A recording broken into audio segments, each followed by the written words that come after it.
Hello नमस्कार दोस्तों, मेरा नाम आशीष प्रजापति है और मैं हिस्ट्री से नेट क्वालिफाई हूँ। आज आप लोगों को महिला स्थिति अर्थात संगम युगीन में महिला स्थिति के बारे में बताने वाले हैं, क्योंकि यूजीसी नेट हिस्ट्री में संगमकालीन प्रशासन से संबंधित प्रश्न आने की संभावना रहती है। चलो हम प्रारंभ करते हैं।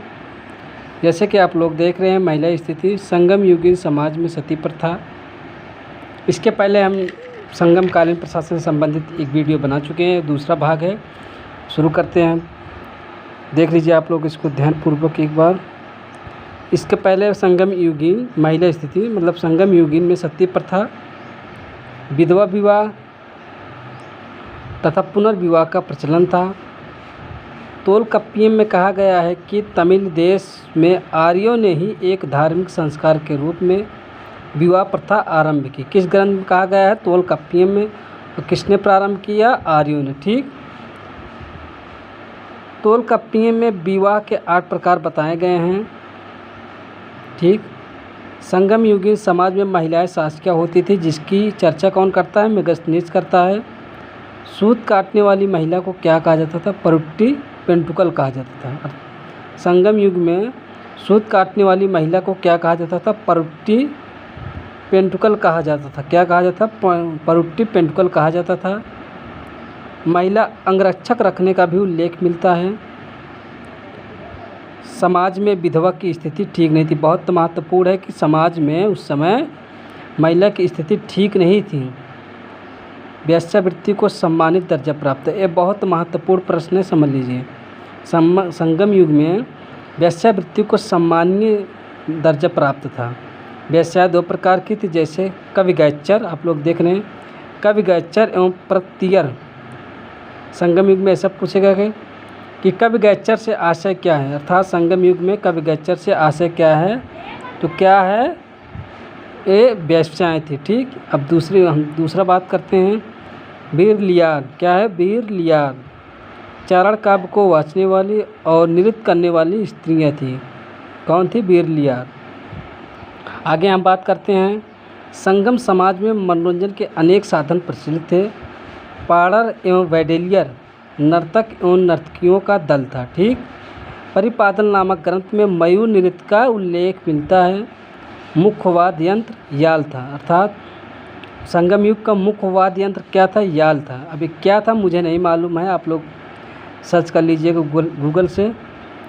पत्रित पादु में करिकाल को संगीत सम्राट कहा गया है। बहुत महत्वपूर्ण है कि किस ग्रंथ में करिकाल को संगीत सम्राट कहा गया है? तो पत्रित पादु में कहा गया है। ठीक, वह सुरों का ज्ञाता एवं भागीराग का विशेषज्ञ था। किस राग का? भागीराग का विशेषज्ञ था। संगम युग में ही चून और सुपारी के साथ पान खाने की आदत शुरू हुई। बहुत महत्वपूर्ण है, समझ लीजिए। शकुन एवं फलित जोशी पर लोगों का विश्वास था। कौवा शुभ पक्षी माना जाता था। वह बिरड़ियों को उसके पति के आगमन तथा अतिथियों का आगमन का सूचक था। कौन था? कौवा था।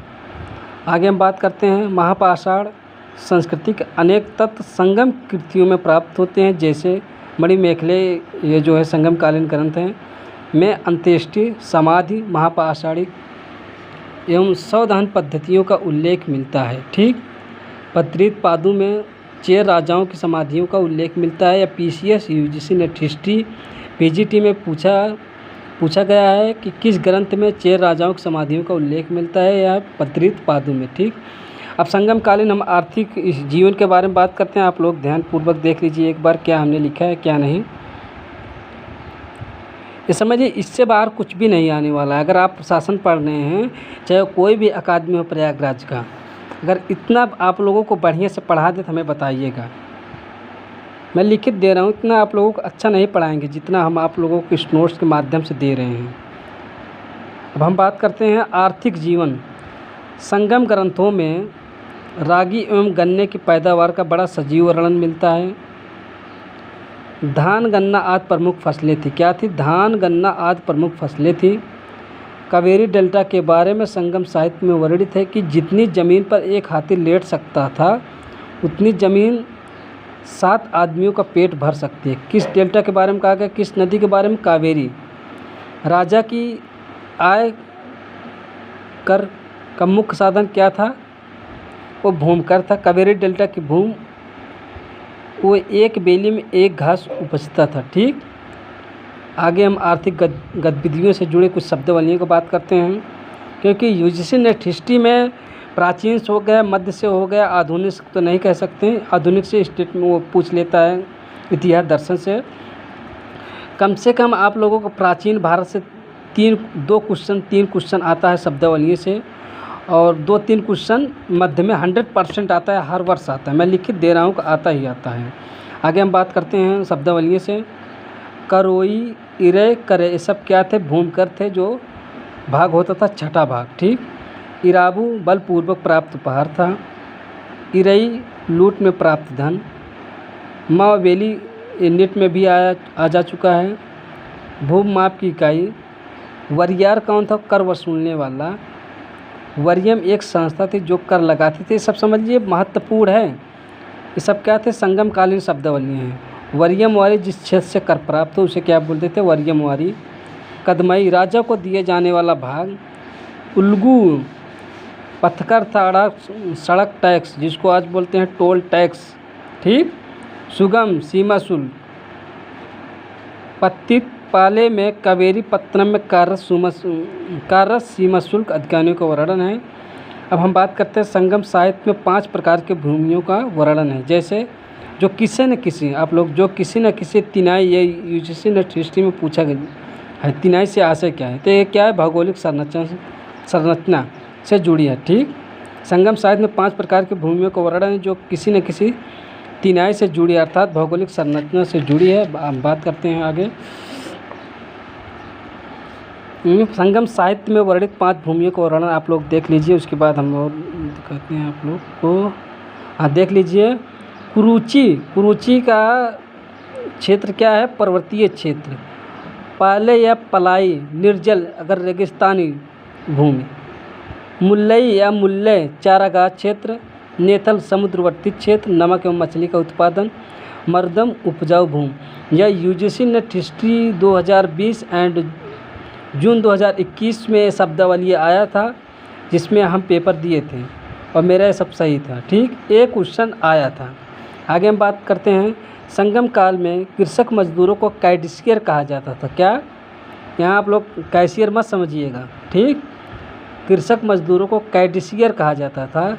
कृषि मुख्यतः निम्न वर्ग की महिलाएं करती थी। ठीक, चेर राज कटहल, हल्दी, काली मिर्च एवं भैंस के लिए प्रसिद्ध था। उप्पू वनिकम अर्थात नमक व्यापारी। पोन वनिकम अर्थात स्वर्ण व्यापारी। कोलू वनियम लोहा बेचने वाले। अरुवई वनिकम वस्त्र व्यापारी आदि का उल्लेख संगम ग्रंथों में मिलता है। ये समझ लीजिए, ये शब्दावलियाँ हैं, इससे पूछ लेते हैं 1-2 क्वेश्चन। आगे हम बात करते हैं व्यापार। संगम युग में देशी और विदेशी व्यापार दोनों भली भांति संगठित थे। कविताओं में पांड्य देश के सालियूर एवं चेर देश के बंदर नगर को सर्वाधिक महत्वपूर्ण बताया गया है कविताओं में। ठीक, पांड्य देश के सालियूर एवं चेर देश के बंदर, अगर बंदर आ जाता है तो समझ लीजिए चेर राज्य का बंदरगाह था, नगर था, समझ लीजिए। संगम युगीन व्यापार मिस्र, यूनानी, मलय द्वीप समूह एवं चीन के साथ होता था, लेकिन इस समय सर्वाधिक व्यापार रोम के साथ होता था। बहुत महत्वपूर्ण है, रोम के साथ होता था। पांड्य राजाओं ने अगस्टस के दरबार में 27-28 ईस्वी में व्यापारिक दूत मंडल भेजा था। पेरिप्लस में पूर्वी एवं पश्चिमी तट पर स्थित बंदरगाहों में बाजारों का उल्लेख मिलता है।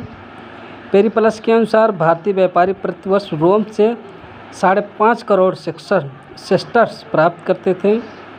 रोम भारतीय मालों की खरीद जो है किस माध्यम से करते थे? मुद्रा के माध्यम से करता था। रोमन शासकों में अगस्टस, टाइबेरियस एवं नीरो के स्वर्ण सिक्के भारत में मिलते हैं। अब हम आगे बात करते हैं।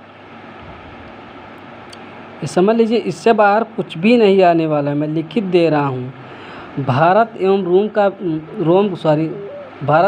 रोम का व्यापार बिचौलियों के माध्यम से होता था। ठीक, अब भारत से जो निर्यात होता था उसके बारे में बताते हैं, अर्थात यहाँ से जो निकलता था भारत से। ठीक, जटामासी, मेलावथरा में सब मसाले थे। काली मिर्च, हाथी दांत, रेशमी वस्त्र आप लोग देख लीजिए, कछुए की खोल, कोयम्बटूर की हरित मणि। सर्वाधिक निर्यात किसका होता था? गोल या काली मिर्च, जिसको यौनिका कहा जाता है, यौनिका।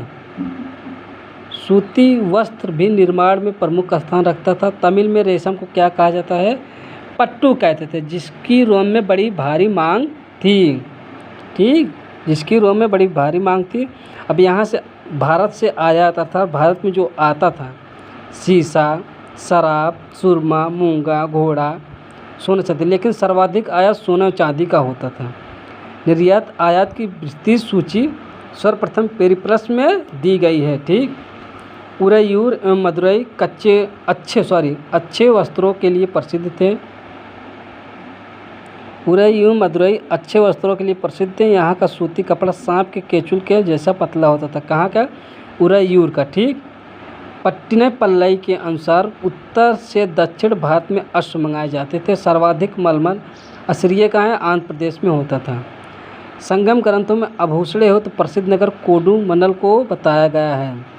संगम ग्रंथों में आभूषण प्रसिद्ध नगर कोडुमन्नल को बताया गया है। ठीक, तिरुक्कम्पुलियर चोल, चेर तथा पांड्य राज्यों का संगम स्थल था। कौन सा स्थान? तिरुक्कम्पुलियर। पेरिप्लस में जहाज़ों को कोलंदिया एवं संगर कहा गया है। या PGT UGC net history PCS में पूछा गया है कि पेरिप्लस में जहाज़ों को क्या कहा गया, अर्थात जहाज़ कोलंदिया और संगर क्या है? तो जहाज़ है। ठीक, नाविक अपने साथ कौवा पक्षी ले जाते थे, क्योंकि कौवा भूमि की दिशा में उड़ते थे, जिससे नाविकों को सही दिशा का बोध होता था। हिंद महासागर एवं अरब महासागर के व्यापार में सर्वाधिक योगदान चोलों का था। किसका था? चोलों का था। पांड्य देश मन्नार की खाड़ी से प्राप्त मोतियों के लिए प्रसिद्ध है। किस? मन्नार की खाड़ी से। आगे हम पेज आप लोगों को दिखाते हैं। ये समझ लीजिए, इससे बाहर कुछ भी नहीं आने वाला है दोस्तों। हम बात करते हैं अगले संगमकालीन प्रमुख बंदरगाह। ठीक है, आप लोग इसको ध्यानपूर्वक एक बार देख लीजिए।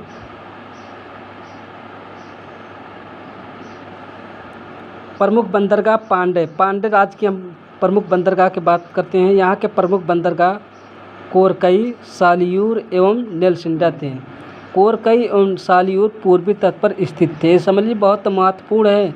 किस तट पर स्थित थे, इसके बारे में आपको जानकारी होनी चाहिए। नेल्सिंडा पश्चिमी तट पर स्थित बंदरगाह था। हम कोरकई का बात करते हैं, इसकी क्या विशेषताएं थी। यह पांड्यों का सबसे महत्वपूर्ण बंदरगाह था। यह पूछ लेगा कि यूजीसी नेट हिस्ट्री पीजीटी। संगमकालीन पांड्यों का सबसे महत्वपूर्ण बंदरगाह कौन था? कोरकई था। यह मोती खोजने का प्रमुख पत्तन था, अर्थात बंदरगाह था। पत्तन में बंदरगाह होता है। कोरकई के मोती उद्योग का उल्लेख प्लिनी एवं पेरिप्लस के लेखक ने किया। पेरिप्लस के लेखक आप लोग जानते हैं, अज्ञात है। ठीक, यहाँ से प्राप्त मोतियों की बिक्री मदुरई के बाज़ारों में होती थी।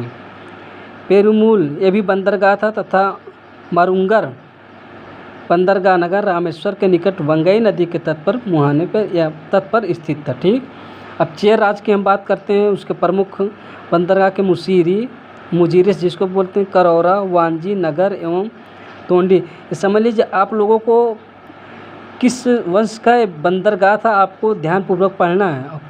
ठीक, चेरों के पश्चिमी तट पर स्थित प्रमुख बंदरगाह थे। कौन थे? मुसीरीज, करौरा, वांजी, बंदर एवं तोंडी।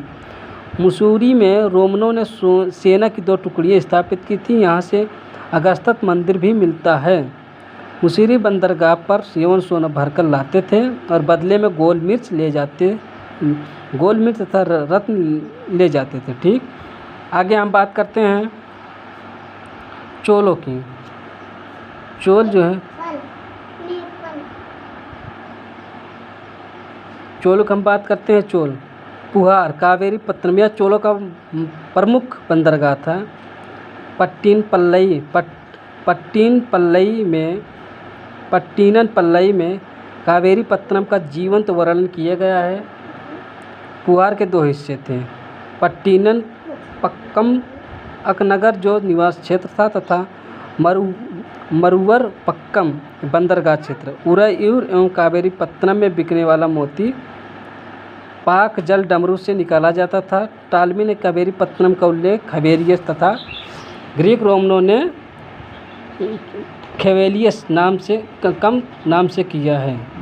आगे आप लोग देख लीजिए अरिकामेडू। आज के लिए सिर्फ इतना ही। आपको अगले वीडियो में संगमकालीन धर्म के बारे में बताएंगे। चैनल को ज़रूर सब्सक्राइब करिएगा दोस्तों। धन्यवाद।